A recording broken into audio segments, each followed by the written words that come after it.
ये कहानी है गरीब यशोदा की। उसके पति को गुजरे अभी साल ही हुआ था और उसे एक बेटा था, मुन्ना।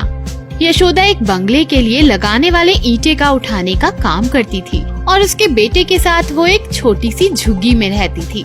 बंगले के आसपास दूर दूर तक कोई घर नहीं था। बंगले का काम लंबे दिनों तक चलने वाला था, तो उसे रोजी रोटी की कोई चिंता नहीं थी, क्योंकि मजदूरी उसे समय समय पर मिल जाती थी। घर का आटा खत्म होने से पहले ही दूसरा आटा घर में आ जाता था। 2 वक्त की रोटी, रहने की जगह और मुन्ने के साथ शाम को खेलना, यही उसकी जिंदगी की खुशी थी। पर अचानक देश में लॉकडाउन घोषित हो गया।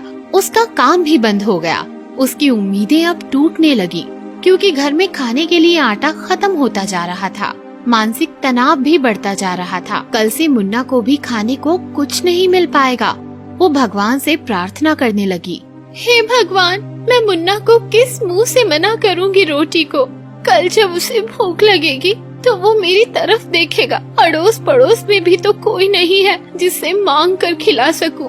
मेरी मदद करो भगवान। यशोदा ने ऐसा कभी नहीं सोचा था कि इतना बुरा वक्त भी आएगा। आज जितना आटा था डब्बे में, उसने उससे 2 रोटियां बनाई थी। मुन्ना को दिन भर रोटियां खानी होंगी, इसलिए वो खुद भूखी रही। एक रोटी मुन्ना को खिलाकर बची हुई एक रोटी जब वो खाने बैठी तो उसे मुन्ना सामने दिखाई दिया।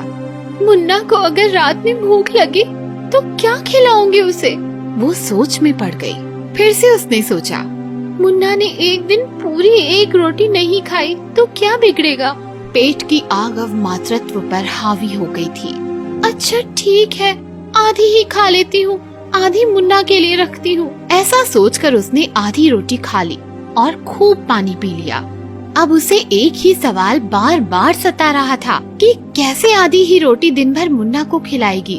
भूख और चिंता उसे खाए जा रही थी। दिन ढलने लगा और मुन्ना को फिर से भूख लगी, तो उसने वो आधी रोटी भी उसे दे दी। मुन्ना बोला, माँ, आज बस इतनी ही रोटी है। यशोदा के मुंह से ना हाँ निकल पाया और ना ही ना। कैसे बताए वो मुन्ना को कि ये आधी रोटी भी उसने खुद भूखा रहकर बचाई है। क्यों माँ, तुम भी तो खाओगी? मुझे और भी खानी है रोटी। मुन्ना के सवाल शुरू हो गए थे और यशोदा के आंखों से आंसू भी। खाना खाने के बाद मुन्ना आंगन में खेलने चला गया। यशोदा अब चिंता में डूब गई, क्योंकि अब रात को खाने के लिए उसके पास कुछ भी नहीं बचा था।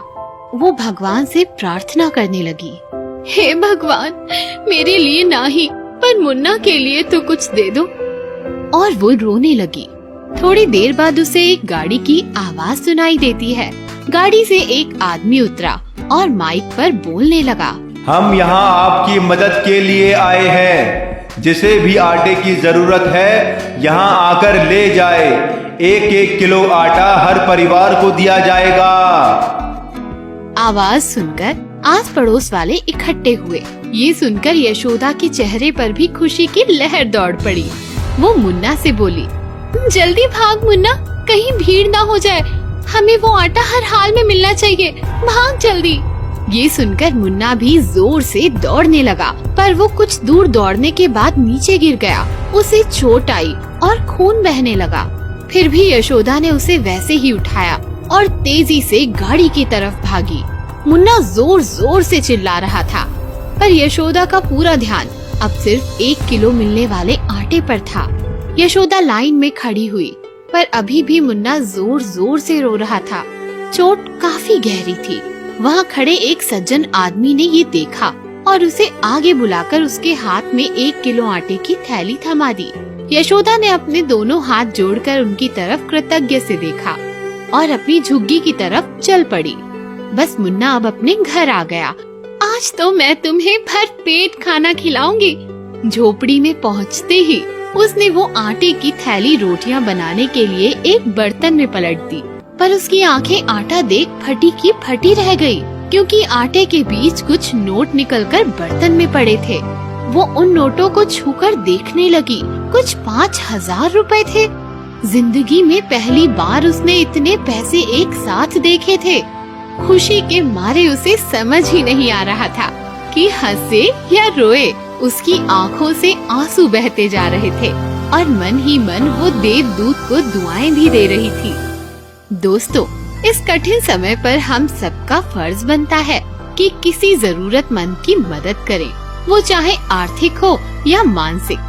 हम सब अगर एक एक जरूरतमंद की मदद करें तो इस लॉकडाउन का मुकाबला हम आसानी से कर सकते हैं।